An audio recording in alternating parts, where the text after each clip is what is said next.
Varahi silks మన నెల్లూరులో September 25వ తారీఖున గొప్ప ప్రారంభం.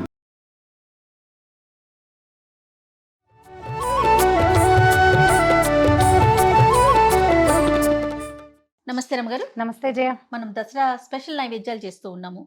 మరి ఈ రోజు ఏం నైవేద్యం చూపిస్తున్నామండి? కొబ్బరి అన్నం చేద్దాం జయ.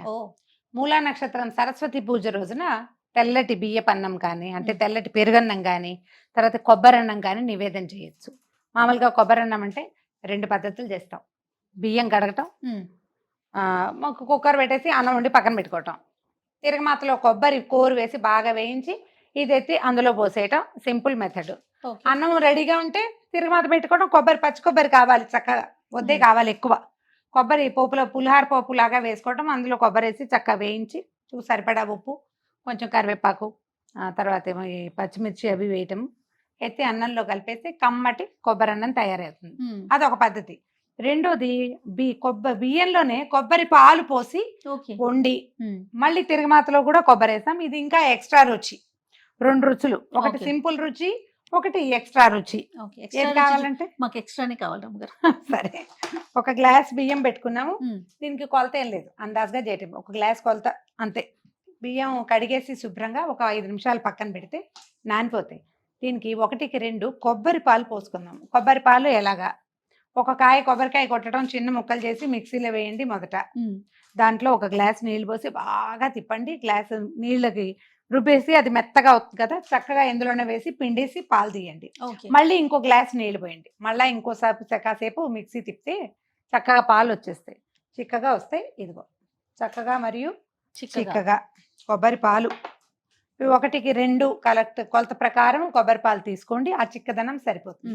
1 గ్లాస్ అయితే 1 కొబ్బరికాయే చాలు, మరి భుజికాయ కాదు కన్నా కొంచెం పర్వాలేదు, ఆ మాత్రం ఉండే కాయ అయితే సరిపోతుంది. కడిగి పెట్టాం కాబట్టి, బియ్యం ఆల్రెడీ నానింది కాబట్టి 1కి 2 కొబ్బరి పాలు పోసేద్దాం ఇందులో. మనకి ప్రెషర్ కుక్కర్స్ వచ్చాక ప్రాణం హాయిగా ఉంది. ఇలాంటి పనులు చాలా బాగా కుదురుతాయి. ఏదైనా ఒక గరిటి స్పూన్ ఇచ్చినా పర్వాలేదు. ఒకసారి అంచుల వెంబడి ఎక్కడైనా బియ్యం ఉండిపోతే అవన్నీ పాలల్లోకి కలిపేసి, ఈ కొబ్బరి పాలతో వండిన అన్నం చాలా రుచిగా ఉంటుంది. భలే మృదువుగా గొప్ప టేస్టీగా వస్తుంది.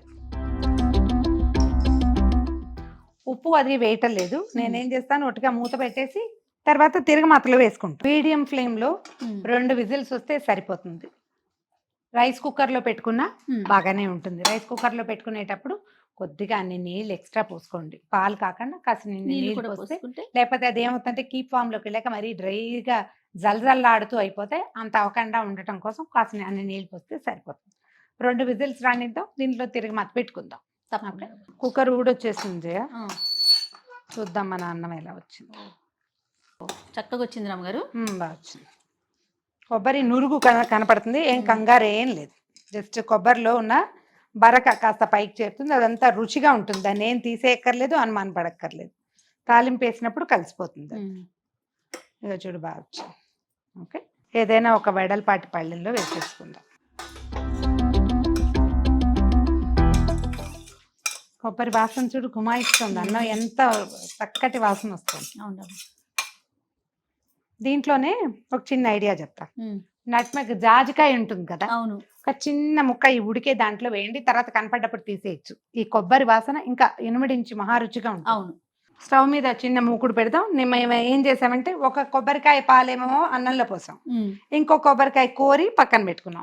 మీ దగ్గర కోరం ఉంటే చూడండి, అప్పుడు కొబ్బరి పలుకులు ఈ కోరు సన్నగా ఆకులుగా వస్తుంది, రవ్వగా వస్తుందిగా బాగుంటుంది. మిక్సీలో వేస్తే ఒక రకం సుమారుగా ఉంటుంది, కానీ ఇది కోరి పక్కన పెట్టుకుందాము. తర్వాత ఏం చేద్దాం, తాలింపు 2 పచ్చిమిరపకాయలు సన్నగా ముక్కలు తరిగి పెట్టుకుందాం. కరివేపాకు 2 ఎండుమిర్చి. ఆ తర్వాత ఏం చేస్తాం, కాసిన పల్లీలు, మీకు ఓపిక ఉంటే జీడిపప్పులు తిరగమాతలు వేసుకుంటే, పులిహార పోపు వేస్తాం కదా అంతే.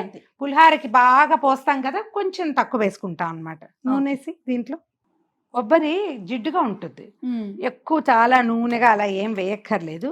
2 సుమారైన స్పూన్ల నూనె వేసుకుంటే చాలు. మనం నూనె కొద్దిగా కాగనిచ్చి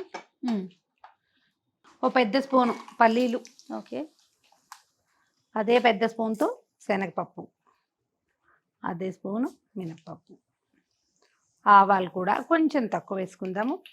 తర్వాత కొంచెం జీలకర్ర వేద్దాం. జీలకర్ర యాక్చువల్గా నీ ఫేవరెట్ కదా జయ? అవును రమ్మగారు. నా ఫేవరెట్ ఏమో మినపప్పు. కొద్దిగా ఎండుమిర్చి, ఒక చిన్న స్పూను జీలకర్ర.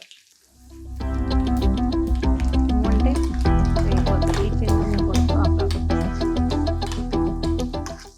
కొద్దిగా ఇంగువ.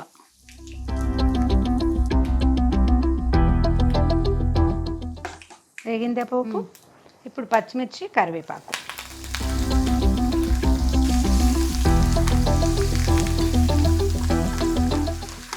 మిరపకాయలకి నూనె వేపు అంతా తగిలేక కొబ్బరి వేసేసుకుందాం ఇందులో.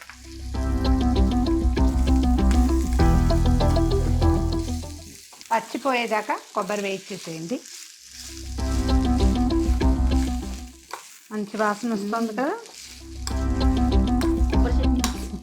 దీంట్లో చాలా చోట్ల కనపడుతుంది తేజ్పత్తా ఉంటుంది, బిర్యానీ ఆకు కూడా వేస్తారు, వాసన బాగుంటుంది. అవును. ప్రాంతాల వారీగా చిన్న చిన్న తేడాలు ఉంటాయి. మన అన్నంలో ఉప్పు వేసుకోలేదు కదా, ఇందులోనే సరిపడా ఉప్పు వేసేద్దాము. బాగా కలిపేసి పైకి కిందకి స్టవ్ కట్టేసేద్దాం. ఇందులో కొంచెం కొత్తిమీర వేసుకుందాము. ఇది పూర్తి ఆప్షనల్ అండి, మీకు అలవాటు ఉండి నచ్చబాటుగా ఉంటే వేసుకోండి. వేసేనా? వేసి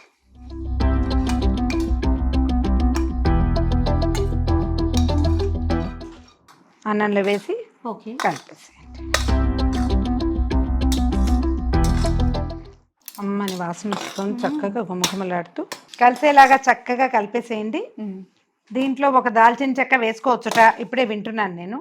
కావాలంటే ఒక దాల్చిన చెక్క కూడా వేసుకోండి. ఉడికేటప్పుడు కనుక వేస్తే వాసన పడుతుంది, తర్వాత ఆ దాల్చిన చెక్క కానీ ఒక సుందరం గారు, మనం ప్రసాదం అనుకునేటప్పుడు అలాంటివి వేసుకోలేకపోతాం. మసాలా నైవేద్యంగా దినుసులు పెట్టేటప్పుడు వేయరు. మామూలుగా ఇంట్లో మనం వండుకున్నప్పుడు దాల్చిన చెక్కో లేకపోతే లవంగము, పువ్వు అలాంటివి వేసుకుంటాం. నైవేద్యం అనేటప్పుడు అట్లా వేయాలనిపించదు మరి కదా. మేము వేయమ్మా, ఎలాగో వేయము, అటు ఇటు కూడా అప్పుడు ఇప్పుడు కూడా ఇది ఇలాగే చేస్తాను. కొబ్బరి అన్నం ఒక రకంగా చేసాం, రెండో రకంగా చెప్పాం. మీకు కుదిరిన రకంగా ఈ ప్రసాదాన్ని అన్నపూర్ణాదేవికి కానీ సరస్వతీదేవికి కానీ చేసి ఆ రోజున నివేదన చేసుకోండి. ఇదిగో రైట్. మరి ప్రేక్షకులందరికీ మరొక్కసారి దసరా శుభాకాంక్షలు.